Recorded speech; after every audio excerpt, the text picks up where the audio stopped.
তমলুকের একটি স্কুল আর সেই স্কুলের পাশেই বিপজ্জনক বাড়ি। ছবিটা প্রথমে আপনাদের দেখাবো, ছবিটা দেখুন। এইভাবে বিপজ্জনক বাড়ি, পুরসভা ইতিমধ্যেই বিপজ্জনক বাড়ি হিসেবে নোটিশও দিয়েছে। যে কোনো মুহূর্তে ঘটতে পারে বড় দুর্ঘটনা। প্রাণ হাতে যাতায়াত করতে হচ্ছে পড়ুয়া শিক্ষকদের, কারণ ঠিক এই বাড়ির পাশেই রয়েছে তমলুকের শান্তনাময়ী গার্লস হাই স্কুল। আর সেই গার্লস হাই স্কুলে প্রতিদিন শিক্ষক থেকে পড়ুয়া তারা আসেন এবং এই স্কুলে ক্লাস করেন, কিন্তু প্রাণ হাতে নেই, কারণ এই বিপজ্জনক বাড়ি যেভাবে অবস্থায় রয়েছে যে কোনো সময় দুর্ঘটনা ঘটতে পারে। কিন্তু তারপরেও কেন এই বাড়ি ভেঙে ফেলা হচ্ছে না বা অন্য কোনো ব্যবস্থা নেওয়া হচ্ছে না জানবো। আমার সঙ্গে সুজিত ভৌমিক রয়েছে। সুজিত, দেখো, এখন বিপজ্জনক বাড়ি এবং সে কারণে কিন্তু পুরসভার পক্ষ থেকে লিখে দেওয়া হয়েছে, ইতিমধ্যে ঘোষণা করা হয়েছে, ব্যানার দেওয়া হয়েছে যে বিপজ্জনক বাড়ি। এবং যে বাড়ি বলা যায় ভেঙে পড়া মানেই কিন্তু স্কুলের ক্ষতি, যেখানে একের পর এক রাজ্য জুড়ে দেখা যাচ্ছে পুরনো বাড়ি ভেঙে পড়ছে, দুর্ঘটনা ঘটছে। সেখানে শতাব্দী এখানে যে তমলুকের শহরের উপর যে নামী স্কুল, প্রাচীন স্কুল শান্তনাময়ী স্কুলের একেবারে গা ঘেঁষে রয়েছে এই বিল্ডিং, যে বিল্ডিং থেকে ইতিমধ্যেই খসে পড়ছে তমস্যি একের পর এক ইট বালি, তার যে পুরনো চাঙ্গর, তার মধ্যেই কিন্তু আতঙ্কের মধ্যেই স্কুল কর্তৃপক্ষ রয়েছেন। তারা পুরসভাকে বলেছেন এবং দ্রুত ভেঙে ফেলা হোক, কিন্তু আইনি জটিলতায় ভেঙে ফেলা যাচ্ছে না বলে পুরসভা বলেছেন। কিন্তু তা নিয়ে যে একেবারে প্রশাসনের দ্বারস্থ হয়ে সমস্যা মেটাতে হবে সেটাও কিন্তু তিনি জানিয়েছেন। সব মিলিয়ে তমস্যি অবস্থা কিন্তু খুব জটিল হচ্ছে এবং পরিস্থিতি খুব ভয়ঙ্কর হচ্ছে, তাই দ্রুত সমস্যা মিটুক চাইছেন সকলে। তমস্যি বেশ সুজিত, পর্যন্ত বলার একই, বাচ্চাগুলোর কথা ভাবুন। সবাই, প্রশাসনের সবাইকে আমি করজোড়ে অনুরোধ করছি, ভীষণভাবে দুশ্চিন্তায় থাকি। আমার এত বাচ্চা, প্রায় 2000 বাচ্চা আমার আসে, রোজ বাড়ি যায়। বিশেষ করে প্রাইমারি ছোট বাচ্চারা আছে যারা কিছুই বোঝে না।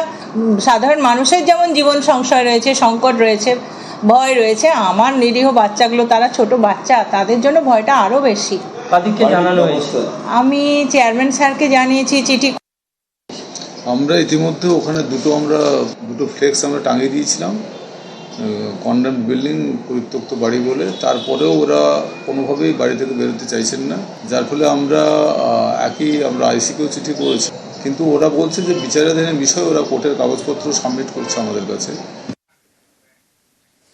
গতকালও নিউজ 18 বাংলায় আপনাদের দেখিয়েছিলাম, আজও দেখাবো আসানসোলের ছবিটা, কারণ আজও গতকালের পর গতকাল থেকে নাগাড়ে আগুন জ্বলছে ভাগাড়ে। আসানসোলের ভাগাড়ে আগুনে নাভিশ্বাস, কারণ ধোঁয়ায় ঢেকে গিয়েছে চারিদিক আসানসোলে। গতকাল থেকে ভাগাড়ে জ্বলছে আগুন, আর ভাগাড়ের আগুনে অতিষ্ঠ স্থানীয়রা।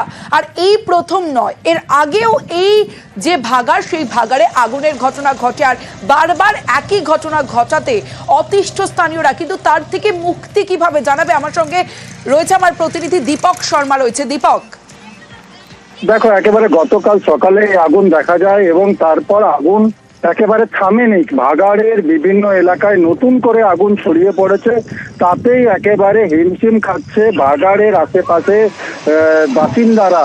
কারণ হচ্ছে যেভাবে ভাগাড়ে আগুন থেকে ধোঁয়া বেরোচ্ছে এবং সেই ধোঁয়া আশেপাশে গ্রামের ঢুকে যাচ্ছে এবং গ্রামের মানুষরা বাড়ির দরজা খুলতে পারছে না।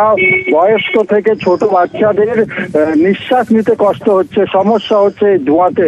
কারণ হচ্ছে এক হচ্ছে বিষাক্ত ধোঁয়া, অন্যদিকে ভাগাড়ের দুর্গন্ধ একেবারে থাকা নাজেহাল হয়ে গেছে।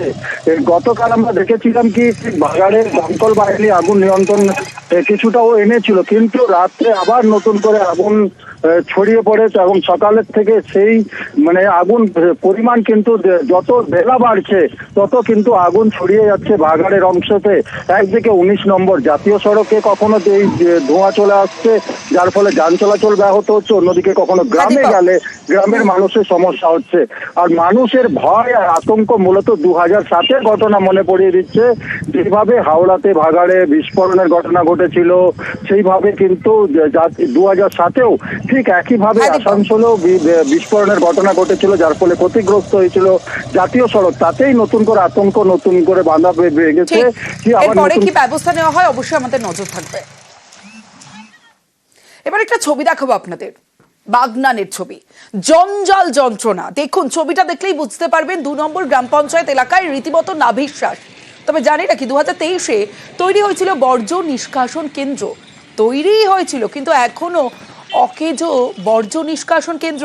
আগাছায় ঢেকেছে এই বর্জ্য নিষ্কাশন কেন্দ্র, যার ফলে যেখানে সেখানে পড়ে রয়েছে জঞ্জাল আবর্জনা, আর তাতেই অতিষ্ঠ মানুষজন কি অভিযোগ করছেন শোনাবো প্রথমে। যে দোকানে আমাদের ভ্যাট দেওয়া হয়েছিল, ধরুন পয়সা নেওয়া হতো, সেগুলো বন্ধ আছে। বন্ধ হওয়ার পরেও যত্রতত্র ময়লা পড়ছে এবং ওর থেকে যে পচন সৃষ্টি হচ্ছে, সেই পচনের দ্বারা বিভিন্ন ময়লাপত্র দ্বারা আপনার মশা মাছি এই সমস্ত উপদ্রব হচ্ছে। পাশে আমরা দোকানদানিও করি, আমরাও ওখানে ভ্যাটের সৃষ্টি করেছিলাম, ওরা দিয়ে গেছিলো, সেই জিনিসগুলো আমাদেরকে অন্য জায়গায় ফেলতে হচ্ছে, যার কারণে পরিবেশ নষ্ট হচ্ছে। এরপরেও যদি মানুষ সচেতন না হয়, কিছু করার নেই।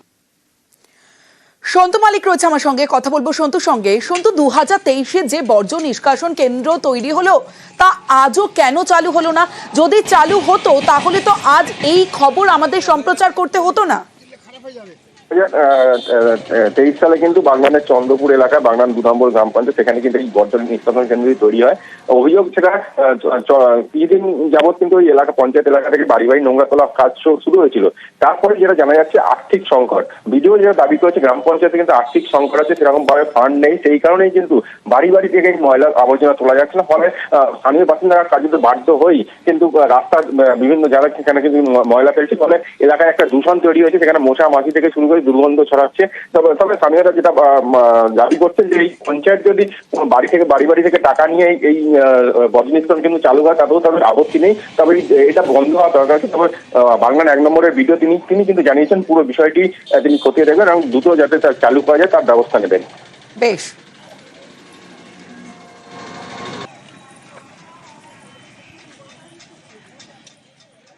পঞ্চায়েতের যে SWM ইউনিট, এটার কনস্ট্রাকশন অনেক আগেই শেষ হয়েছে। আমরা বারবার গ্রাম পঞ্চায়েতের সঙ্গে বসে চেষ্টা করেছিলাম এটা চালু করার জন্য, আর্থিক কারণে ওরা শুরু করতে পারেনি। এটা আমি পঞ্চায়েত সমিতির সঙ্গেও কথা বলেছি, আশা করছি যে এমএলএ সাহেবের সঙ্গেও আমি কথা বলে চেষ্টা করব আমরা পঞ্চায়েত সমিতি এবং লোকাল বিধায়কের সঙ্গে কথা বলে যাতে দ্রুত ওটাকে চালু করা যায়, যাতে হচ্ছে এলাকা আরও অনেক বেশি পরিষ্কার পরিচ্ছন্ন রাখা যায়।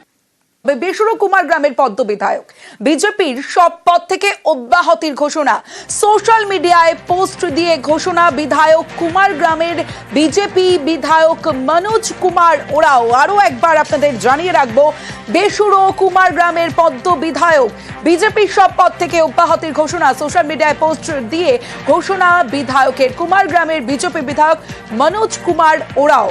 সরাসরি চলে যাব, রাজকুমার রয়েছে আমার সঙ্গে। রাজকুমার, ঠিক কি কারণে এই পোস্ট? মনোজ কুমার ওরাও, তার কি বক্তব্য? দেখো, এই মুহূর্তে কিন্তু মনোজ কুমার ওরাও কুমার গ্রামের যে বিধায়ক, যেটা খবর, তিনি একটা স্ত্রীর চিকিৎসার জন্য শিলিগুড়ির একটি নার্সিং হোমে রয়েছেন। তার সাথে মোবাইলে যোগাযোগ সুইচ অফ করা। কেন তিনি এই পোস্ট দিলেন, তিনি সব থেকে বেশি ভালো তিনিই বলতে পারবেন। তবে আমরা দলীয় সূত্রে যেটা খবর পাচ্ছি সেটা হচ্ছে বিজেপির আলিপুরদুয়ার জেলার নতুন একজনকে সভাপতি করার কিন্তু একটা জল্পনা চলছিল এবং তার সিদ্ধান্ত প্রায় চূড়ান্ত হয়ে গেছিল।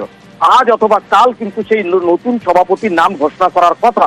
তার আগেই কিন্তু নতুন সভাপতি পছন্দ না হওয়ার কারণেই যে মনোজ রাওয়ের কাছে এই খবর চলে গিয়েছে যে কে বিজেপির সভাপতি হচ্ছে, সেই জেলা সভাপতি পছন্দ না হওয়ার কারণেই কিন্তু তিনি বিদ্রোহ ঘোষণা করলেন, বিক্ষোভ ঘোষণা করলেন এবং সোশ্যাল মিডিয়ায় একেবারে পোস্ট করে তিনি জানিয়ে দিলেন যে তিনি দলের সমস্ত পদ থেকে অব্যাহতি নিচ্ছেন।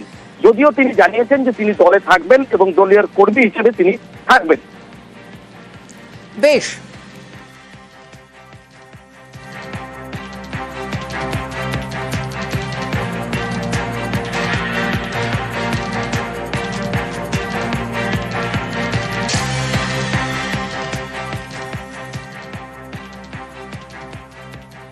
আসি পরের খবরে। তৃণমূলের নজরে চা বাগিচা, বিধানসভার ভোটের আগে নজরে চা বাগানের বুথ। ডুয়ার্সের 8 বিধানসভায় প্রচার তৃণমূলের।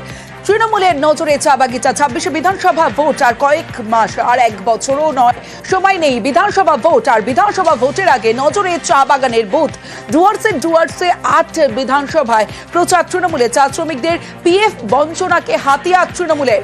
কেন্দ্রের বিরুদ্ধে বঞ্চনাকে অস্ত্র করে পথে শাসক দল এবং কর্মসূচি রয়েছে তার সঙ্গে। তৃণমূলের একাধিক কর্মসূচি রয়েছে চা বলয়ে, অর্থাৎ তৃণমূলের নজরে চা বাগিচা।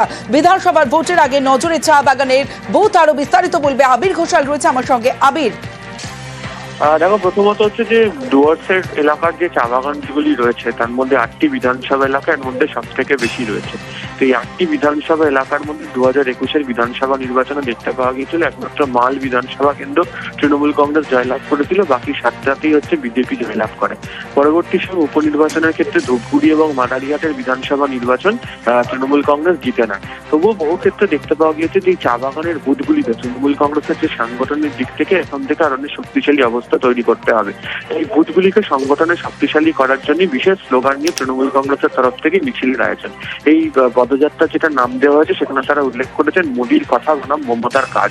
অর্থাৎ এই চা বাগান অঞ্চল বা উত্তরবঙ্গের বিভিন্ন জায়গাতে তৃণমূল কংগ্রেস কি ধরনের কাজ করেছে চা বাগান শ্রমিকদেরকে নিয়ে সেটি তৈরি করা হবে। এবং এক্ষেত্রে দাঁড়িয়ে তারা কেন্দ্রীয় বঞ্চনার যে ইস্যু সেটাকে তারা তৈরি করেছেন, সেটা হচ্ছে যে পিএফ এর অর্থ বহুদিন ধরে শ্রমিকরা পাচ্ছেন না এবং সেই কারণে পিএফ কে পাইয়ে দেওয়ার দাবি নিয়ে কেন্দ্রের বিরুদ্ধে তারা 11 এপ্রিল তারাই এই যে পিএফ অফিস অভিযানে সেখানে ডাক দেওয়া হয়েছে।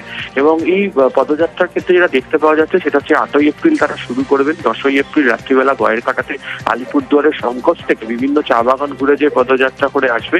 আর অন্যদিক থেকে হচ্ছে ধূপগুড়িতে, অন্যদিকে হচ্ছে জলপাইগুড়ির দিক থেকে আবার একটি মিছিল আসবে, সেই মিছিল এসে সেখানে চলে আসবে। তাহলে এই যে পরিস্থিতি যেটা তৈরি হবে সেখানে গয়ের কাটাতে তারা রাত্রিবেলা থাকবেন এবং সেখান থেকে তারা এই অভিযানকে করবেন। ফলে সব মিলিয়ে হচ্ছে তৃণমূল কংগ্রেসের তরফ থেকে উত্তরবঙ্গের চা বাগানকে বিশেষ করে জোর দেওয়া হচ্ছে এবং সেই কারণেই এই কর্মসূচির সিদ্ধান্ত। বেশ আবির। সেন্ট্রাল গভর্নমেন্ট পরিচালিত মোদী সরকারের হাতে থাকা বাগান, সেই বাগানে ওয়েজ হচ্ছে না, সেই বাগানে স্কুল বাস নেই। কেন্দ্রীয় সরকারের যে চা শ্রমিকদের প্রতি ধারাবাহিক বঞ্চনা, এবং বিশেষ করে পার্লামেন্ট সেশনে যেহেতু এই প্রশ্নের উত্তরগুলো আমরা পেলাম, একদম লিখিত উত্তর, এবং প্রভিডেন্ট ফান্ডের মতো বিষয়টি রয়েছে, আমরা ঠিক করেছি আগামী 8 তারিখ থেকে 11 তারিখ, এপ্রিল মাসের 8 থেকে 11 অবধি আমরা কর্মসূচি ঘোষণা করেছি। 11ই এপ্রিল 3টের সময় জলপাইগুড়ির রিজিওনাল পিএফ অফিস, যেটা প্রকৃতপক্ষে একটি ঘুঘুর বাসা, সেই পিএফ অফিস ঘেরাওয়ের ডাক আমরা দিয়েছি আইএনটিটিউসি অনুমোদিত তৃণমূল চা বাগান শ্রমিক ইউনিয়ন থেকে। News flash